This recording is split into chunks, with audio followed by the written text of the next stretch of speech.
অনেকে মনে করেন হয়তো আগামীতে লড়াই হতেও হতে পারে। আমরা চাইবো যেন লড়াই না হোক। লড়াই হলে এটা মাথায় রাখুন, আইমাকে অন্যান্য মাথা মোটা মুসলিম সংগঠনের মতন ভাববেন না।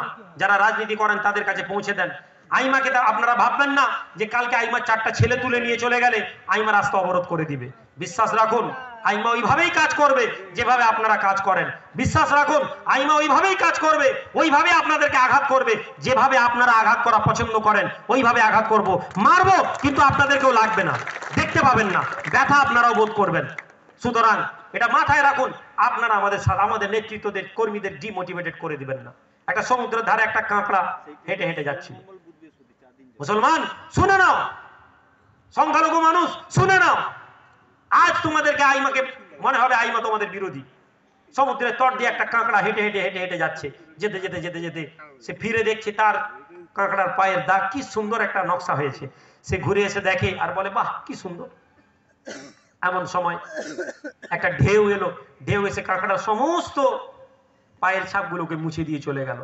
কাঁকড়া সমুদ্রের ঢেউকে বলছে তুমি তো বড় বাজে লোক, তোমাকে তো ভালো মনে করতাম, আমি এত সুন্দর করে একটা নকশা বানালাম আর তুমি এসে মুছে দিলে। ঢেউ হাসতে লাগলো আর বললো ভাই তুমি তো একটা ছোট জায়গায় দাঁড়িয়ে আছো, তোমার তো চোখ ছোট পর্যন্ত যাচ্ছে, কিন্তু আমি তো বিস্তীর্ণ, আমি তো অনেক বড় জায়গা নিয়ে আছি, আমি দূর পর্যন্ত দেখতে পাচ্ছি। আসলে দূর থেকে জেলেরা আসছে, ওই জেলেগুলো যেখানে যেখানে কাঁকড়ার পায়ের দাগ আছে ওই জায়গা থেকে গিয়ে কাঁকড়াগুলোকে ধরছে। আমি তোমার পায়ের দাগটা মুছে দিলাম যাতে জেলেরা তোমাকে ধরতে না পারে। আজ আপনার সামান্য 500 টাকার ভিক্ষাশ্রী নিতে আপনার কষ্ট হচ্ছে, আজ আপনার সামান্য কি বলে আপনার কন্যাশ্রী পাবেন না বলে ভয় পাচ্ছেন, আজ সামান্য 1 লাখ টাকার ঘরের জন্য 30,000 টাকা ঘুষ দিয়ে 1 লাখ টাকার ঘর পাবেন না বলে আপনি চিন্তা করছেন। বিশ্বাস করুন, এর চেয়ে বড় অধিকার আপনার পেছনে অপেক্ষা করছে। শুধু এই সামান্য ভিক্ষাগুলোকে লাথি মেরে ফেলে দিন, আপনি দেখতে পাবেন আগামীতে এর চেয়ে বড় জিনিস আপনার ঘরে পৌঁছে দিয়েছি। আমরা সরকার নই, আমরা সরকার নই, কিন্তু শুনুন আমরা কিছু পরিকল্পনা আপনাদেরকে বলি, এই পরিকল্পনাগুলো আপনারা জেনে নিন।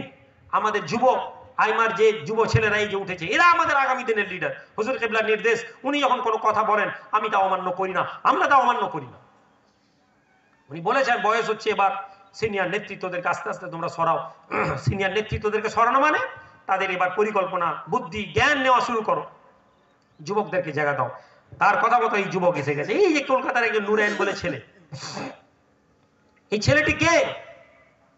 এলাকার কলকাতার ওয়ার্ডের বড় বড় পার্টির লোক, आ जाओ नूरैन हमारे यहाँ बैठ जाओ, सिंडिकेट करते हैं, पैसा मिलेगा। চাইনি। একটা নৌকা এসে স্ট্যান্ড দাঁড়িয়ে আছে। আজ 55 গ্রাম কলকাতায় আইমার যদি নাম উঠে তাহলে এই ছেলেটির মাধ্যম থেকে উঠেছে। রাজনৈতিক প্ল্যাটফর্ম আমাদের মাস্টার সাহেব বসে আছেন রাজনীতি আঙিনায়। মাস্টার সাহেব ওই এলাকার নিজের দায়িত্ব বলছেন मैं जिम्मेदारी छोड़ देता हूं। अरे मैं तो हूं। কাজ করতে গিয়ে মতবিরোধ হয়, আমাদের মতন নয়। আরে আমার নাম রাখলো নি, আমি ছেড়ে দেবো না। সংগঠনের জন্য যা করার করবেন। আপনারা জানেন আমাদের একজন ভালো নেতৃত্ব ফয়সাল ভাই, পলিটিক্যালি তৃণমূলের সঙ্গে কাজ করেন তিনি, কিন্তু আসলে লোকটি ভাবনা আমি যেভাবে ভাবি ওই লোকটার মধ্যে ওই ভাবনা আমি দেখেছি। কিন্তু দুর্ভাগ্যের বিষয় হলো আমার জাতির লোক এটা বুঝতে চায় না।